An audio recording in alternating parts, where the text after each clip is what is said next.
දවසක් සියලුම දෙනාට ඔයගොල්ලෝ එකතු වෙලා ඉන්නේ SLEC YouTube channel එකත් එක්ක අද මේ වීඩියෝ එකෙන් අපි ඉගෙන ගමු මුළු ගෙදරම නිව්ට්‍රල් එක පරීක්ෂා කරගන්නේ කොහොමද කියලා. ඉතින් උදාහරණයක් විදිහට ගත්තොත් ප්ලග් එකක් ගත්තොත් ප්ලග් එක ෆේස් කනෙක්ෂන් එක එනවා.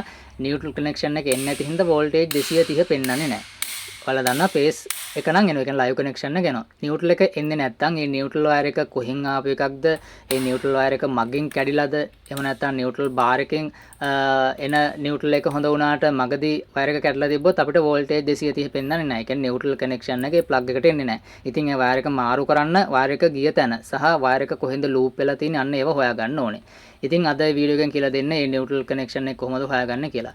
ඉතින් ඔයාලා දන්නා මේන් ස්විච් එකට තමයි මුලින්ම විදුලිය පැමිණෙන්නේ. ඊට පස්සේ මේන් ස්විච් එක හරහා ට්‍රිප් ස්විච් එකට විදුලිය පැමිණෙනවා. ට්‍රිප් ස්විච් එක හරහා පේස් කනෙක්ෂන් එක යනවා සියලුම MCB වලට බස් බාර් එකක් සෙට් කරලා ඊට පස්සේ ට්‍රිප් ස්විච් එක හරහා අපි නිව්ට්‍රල් බාර් එකට අපි නිව්ට්‍රල් එක ප්‍රධාන නිව්ට්‍රල් එක සම්බන්ධ කිරීමක් සිද්ධ කරනවා.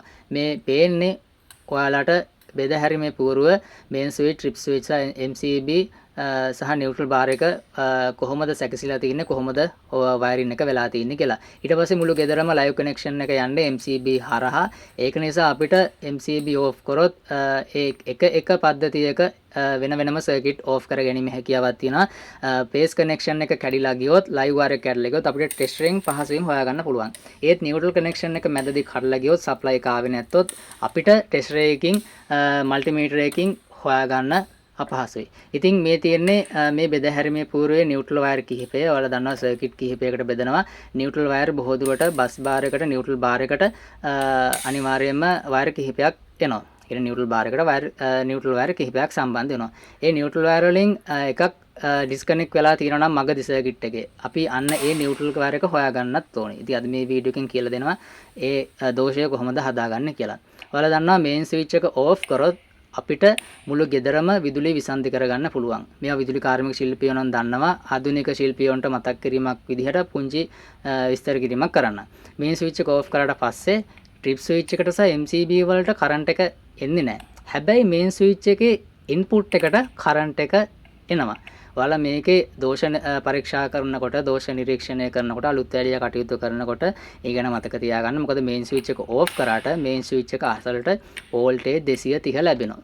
හදිසිය හරි මෙතනදී ඔයාලා අලුත් ඇඩියා කටයුත්තක් කරනකොට මේන් ස්විච් එකට ඉන්පුට් වෙන වයර් දෙක අතෙහි ගෑවුනොත් අනිවාර්යයෙන්ම මරණය පවා සිදු වෙන්න පුළුවන් විදුලි සැර වදිනවා.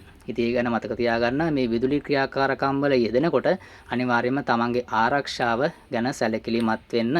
ඉතින් ඔයාලට දැන් බලා ගන්න පුළුවන් මේන් ස්විච් එක ඔන් කරලා තියෙනවා, ට්‍රිප් ස්විච් එක ඔන් කරලා තියෙනවා, MCB ටික ඔන් කරලා තියෙනවා. දැන් මුළු පද්ධතියටම විදුලිය ලැබෙනවා. මේන් ස්විච් එක මේ විදිහට ඕෆ් කරාට පස්සේ ට්‍රිප් ස්විච් එකට සහ MCB බේකර් සියල්ලටම කරන්ට් එක එන්නේ නැහැ. ඒ කියන්නේ මුළු ගෙදරම ඕෆ් වුණා. මේන් ස්විච් එක ගාවට එන කරන්ට් එකත් ඔයාලට විසන්ධි කරගන්න හැකියාව තියෙනවා මීටරේ ගාව තියෙන මෙන්න මේ සිංගල් MCB එකකින්. ඒ කියන්නේ ඔයාලා මේන් ස්විච් එක මාරු කරන වෙලාවකට මෙන්න මේ සිංගල් MCB එක ඕෆ් කරලා ඔයාලට පුළුවන් පහසුවෙන් මේ කටයුත්ත කරන්න. ඒ කියන්නේ DB එකට කරන්ට් එක එන්නේ නැහැ. පේස් කනෙක්ෂන් එක එන්නේ නැහැ. මේ සිංගල් MCB එක ඕෆ් කරාට පස්සේ දැන් ඔයාලට මම පෙන්නන්නම් ටෙස්ටර් එක තිබ්බට ටෙස්ටර් එක දැල් වෙන්නේ නැහැ. ඒ කියන්නේ මේ DB එක ඇතුළට කරන්ට් එක ඒමක් සිද්ධ වෙන්නේ නැහැ. ඔයාලට දැන් කිසිම බයක් නැතුව මෙතන ඕනම අලුත් ඇඩියා කටයුත්තක් සිදු කරගන්න පුළුවන් ආධුනිකයෙක්ට වුණත්. මොකද විදුලි සැර වදින්නේ නැහැ. දැන් අපි බලමු දැන් අපි මේ නිව්ට්‍රල් එක පරීක්ෂා කරන්න යන්නේ. ඔයාලා මුලින්ම කරන්න ඕනේ සිංගල් MCB එක ඕෆ් කරලා මීටරේ ගාව තියෙන ඊට පස්සේ කරන්න ඕනේ ට්‍රිප් ස්විච් එකේ අවුට්පුට් එක.